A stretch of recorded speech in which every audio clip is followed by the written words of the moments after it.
Welcome back to the Mike and Andrew Show. I'm Andrew Surek here again with Mike Meredith. Mike, it is the first day of the NCAA tournament. A lot of crazy stuff has already happened today, and we're gonna get into that. But first of all, man, how you doing this evening? Pretty good.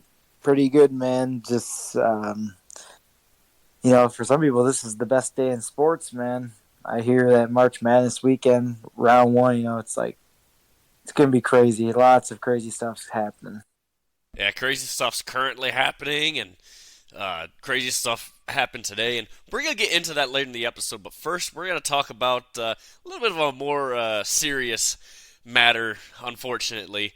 First of all, the Lions have released Cam Sutton from his contract.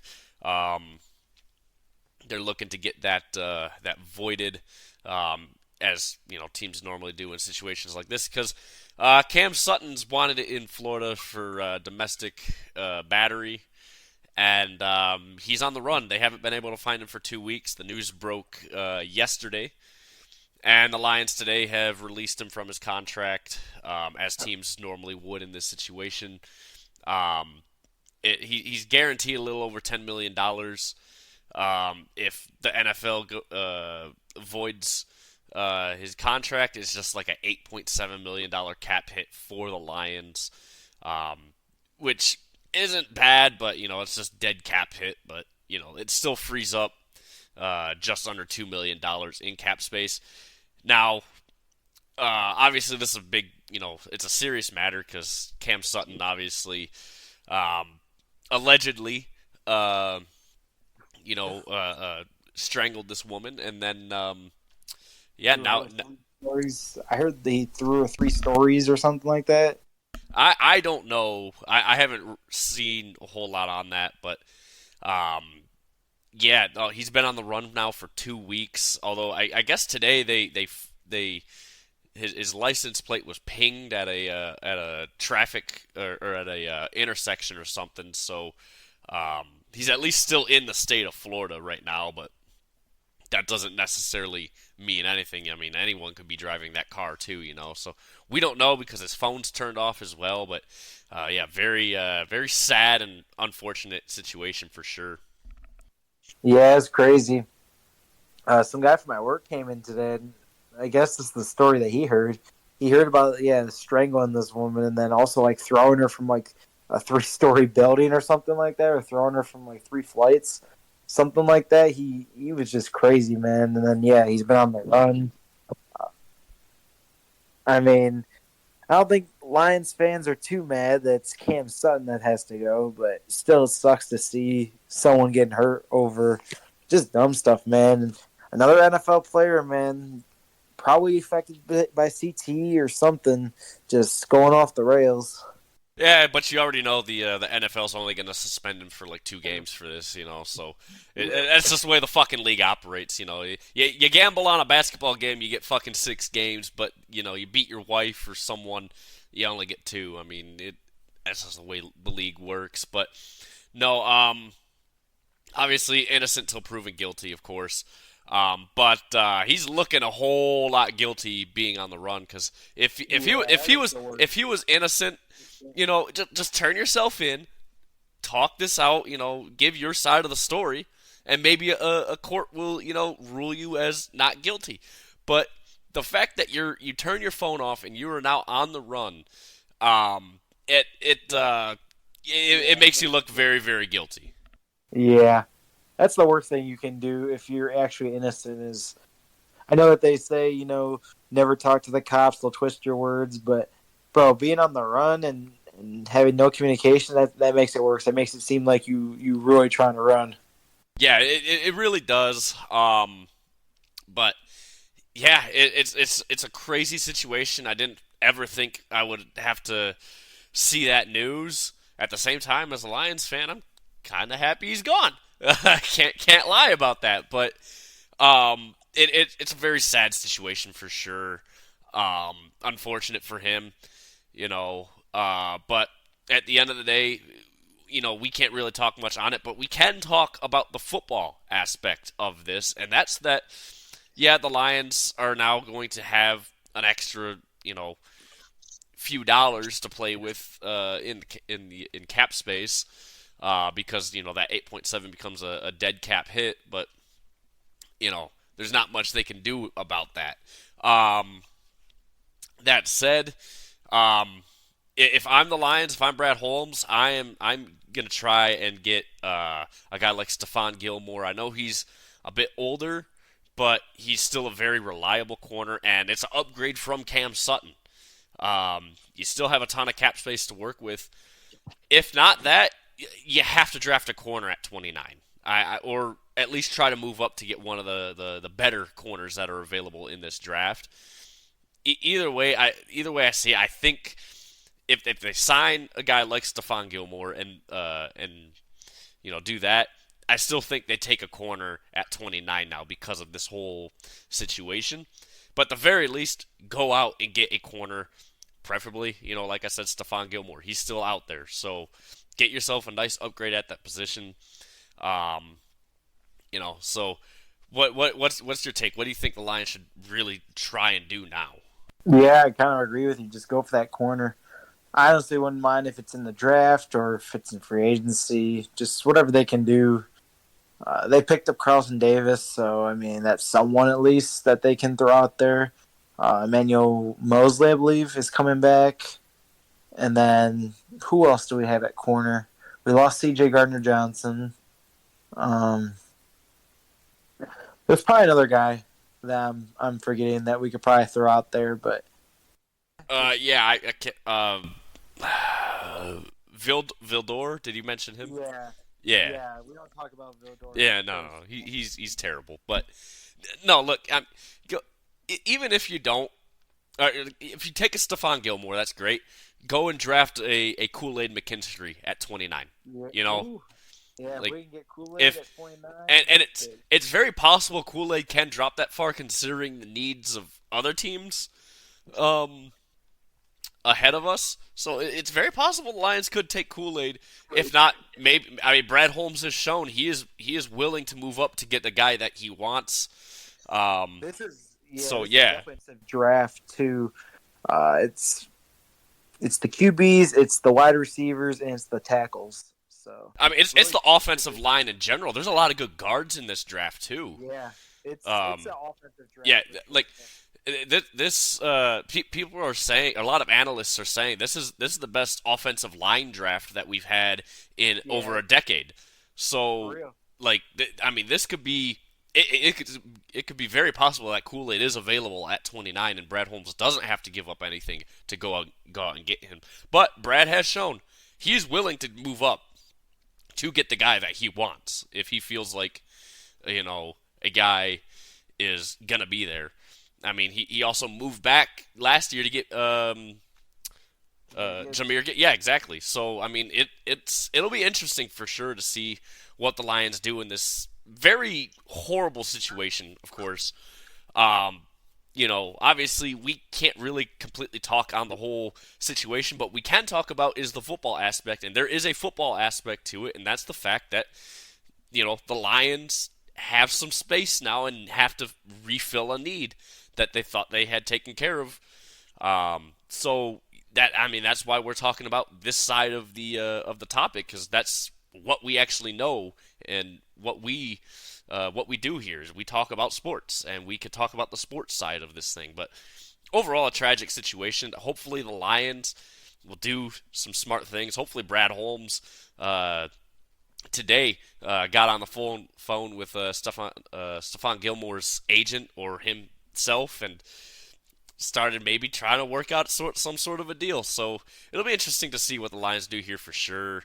But yeah, that's gonna really wrap up this subject. Just wanted to really touch on that because again, the news dropped yesterday.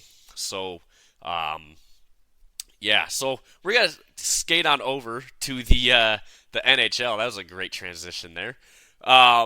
Just the board of governors. Oh no, the owners committee got together, came up with a few proposed rule changes starting for next year.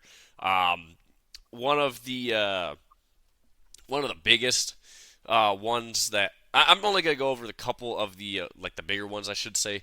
Um, the puck over the glass penalty. Um, if it's like a if it they're gonna become reviewable basically. So if a coach thinks that that it was tipped or something or it was just a friendly fire sort of an incident, um, it's reviewable.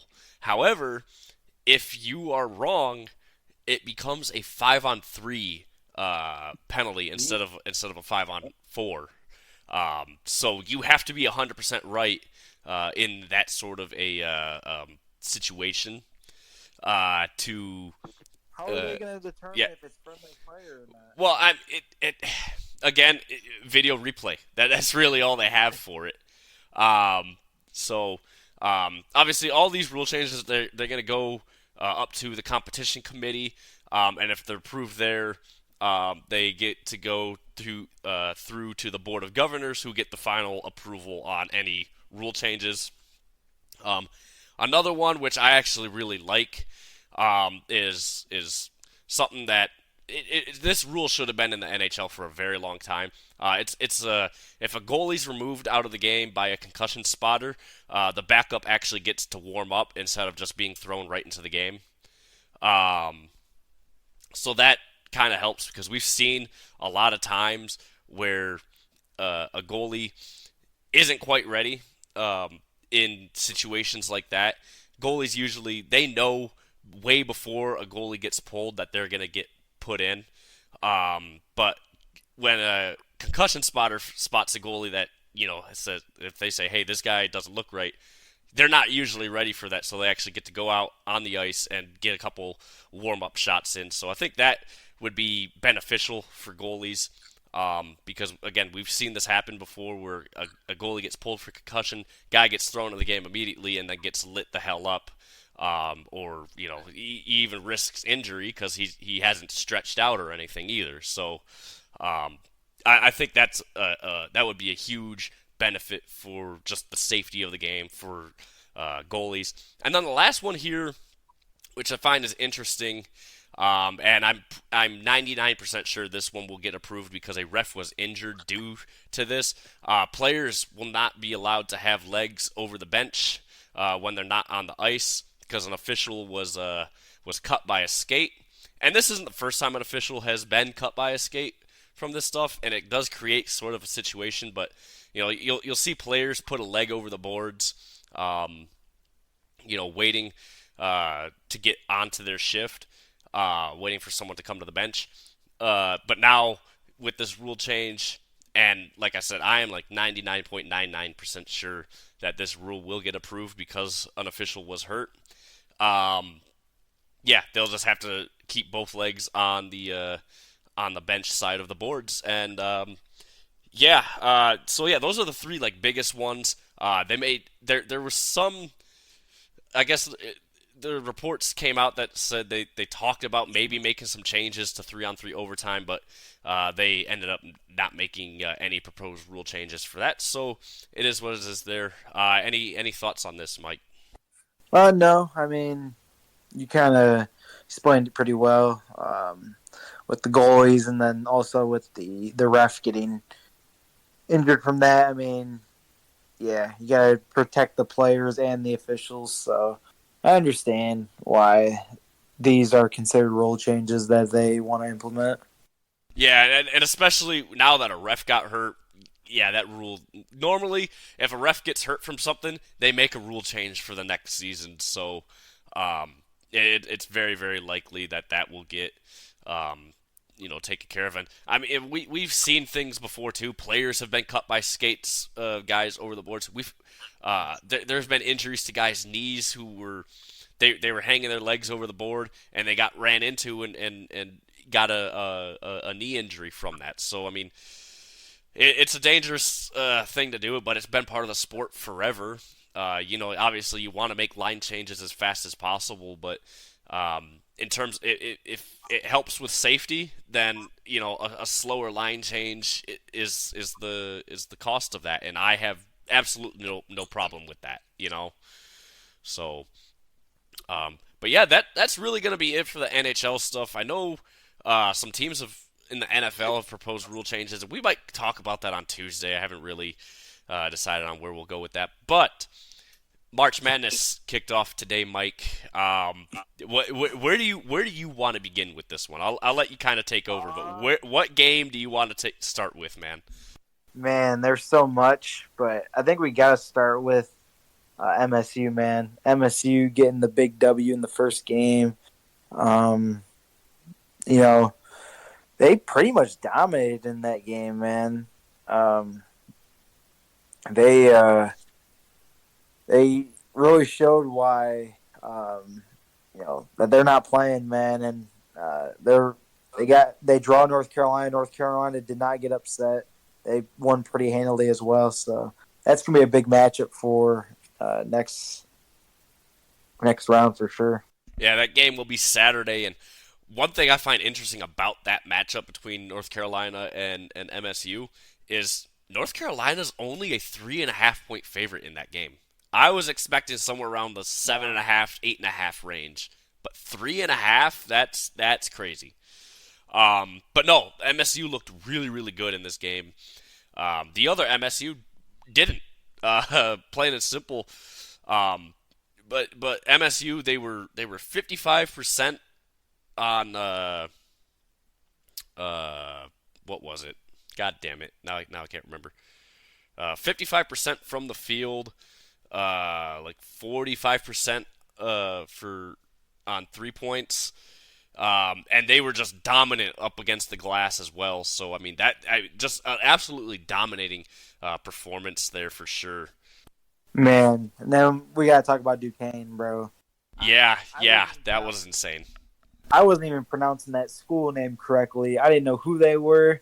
My my roommate here told me that someone who he knew was like very, very much knew a lot about this school, and I believe he told me that the coach for this team is the one who was LeBron James's coach back in high school. So, well, that's fucking wild. Yeah, for real. And they beat BYU. I did not have that coming, man. That literally knocked out like 10 million brackets right there. It was 12.8 million after the MSU game, and then it went to 3.46 million. Almost 10 mil basically got knocked out just off that game. Yeah, no, it was insane. And here's the thing: is Duquesne barely got into the tournament too. I mean, realistically, they have not been a good team at all this year. No one knows who the fuck they are, and yeah, to upset BYU, who granted was not great, but they were decent. Yeah, no, I just yeah, that's obviously so far the biggest upset of the tournament for sure. Um, God damn it, Morehead State lost. I just wanted Morehead to win because I mean, who doesn't love Morehead? But no, Illinois looked actually really, really good, and it was a close game. Morehead actually led at one point, and I think it was like 50-50 at halftime, and then yeah, Illinois just dominated that second half, 85-69 final there. Yeah, man. Sucks, man. Sucks Morehead. Suck Morehead. What's funny? You know what's really funny? Morehead scored 69 points.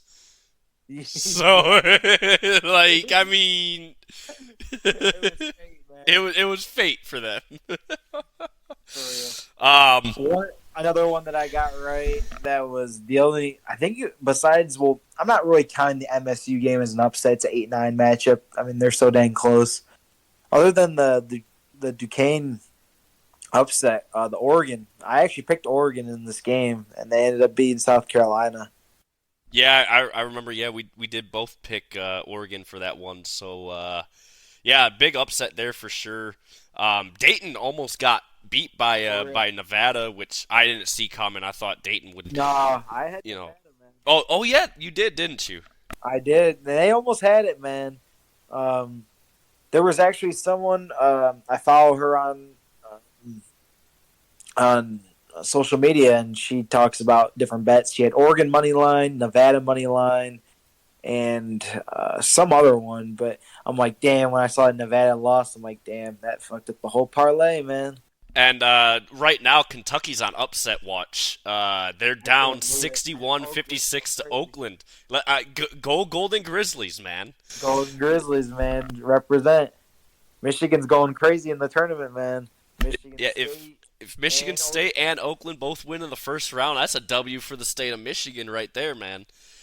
yeah, well, not celebrating is Cam Sutton. Yeah, no shit, man. Iowa State's up big over South Dakota State right now, 54-38. Gonzaga's up huge on McNeese, 56-33. Akron lost to Creighton, 77-60. Yeah. Arizona beat the shit out of Long Beach State, 85-65. Yeah, I mean, yeah, you expect it with the 1 seeds and the 2 seeds beating the 15s and 16s. I mean, you expect that, right? Yeah, but I know there's probably. I mean, not all of them have played yet. I mean, it can still happen. A 1 or a 2's losing in the first round. Crazy. Yeah, there's still. I mean, Tennessee plays St. Peter's. That's in about 15 minutes from now, and Drake and Washington State. That's going to be a very interesting matchup for sure tonight. Kansas and Samford. So yeah, it's the tournament is buzzing right now. I mean, a lot of good games today, really. But we haven't seen all those huge upsets yet. But if Oakland holds on, man, that's I mean, Kentucky's gonna get memed to hell out of that one. Sure, I mean that's gonna be one of the biggest upsets of the tournament. I mean, a 14 beating a 3, it's crazy. Yeah, I hope to God they win this game. That'd be awesome. That would be absolutely awesome. But I mean, yeah, looking forward. Saturday, obviously, North Carolina and Michigan State play. Some of the matchups right now, you have Duquesne and Illinois playing. That's the only settled game for the East in the second round. Arizona will play Dayton, so that'll be a pretty good matchup. And then Oregon and Creighton, man. Oregon, I think, is a sleeper in this tournament. I really do. For real, I think they are too. I think they're definitely a sleeper team. There's always a sleeper team. Well, there's always a Cinderella team, which is just like a really low seed. Like, I mean, Oregon is pretty low. They're an 11 seed, but there's always like one Cinderella team and then probably 1 to 2 sleeper teams that are just fly under the radar and get a couple upsets. Yeah, hopefully Oakland turns into one of those Cinderella teams. That'd be kind of cool to see. Oh, that would be crazy. At least if they make it to the Sweet 16, that alone is a really good season for them. Yes, sir. It is. So yeah, that's really gonna wrap that up. You want to get into the Ohtani stuff, or do you want to save that for Thursday's episode? I'm down for either one. What else do we have on deck for Thursday? For Thursday right now, or Tuesday right now, all we have is going over the tournament so far. Unless we some can things save it. Okay, yeah, we'll just save it then, and we'll go from there. So anyways, guys, shorter episode today, obviously. Packed it with a couple decent topics, but yeah. Tuesday's episode for sure. We're gonna talk about a whole lot more in the tournament because it is tournament season. We're definitely gonna get into some baseball stuff. Obviously, we'll talk about the Ohtani stuff as well. Isn't the series that's going on in South Korea right now? Isn't that considered regular season? It is. So the first game the Dodgers ended up winning 5-2, and then the second game was like 15-11. Really high scoring second game. Yamamoto actually pitched in that second game, and he kind of got lit up, man. So yeah, I saw that. He got who knows? Maybe he won't pan out in the MLB, but it's still just one start, so can't hold him to failure after one start. No, you really can't. Just imagine though, $1 billion on a roster, and you choke in the first round of the playoffs. That'd be. I'm praying for that. That's Um, gonna happen, man. but yeah, we'll talk about that Tuesday. Also, we'll definitely talk about more opening week stuff because I mean I believe that is next week.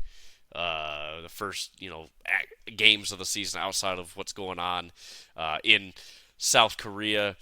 Um, Anyways, guys, rate, review, subscribe, help us out. Let us know what you want to see. Check out our YouTube page again. Of course, keep sharing the podcast, guys. We're hopefully gonna keep growing this thing, little by little.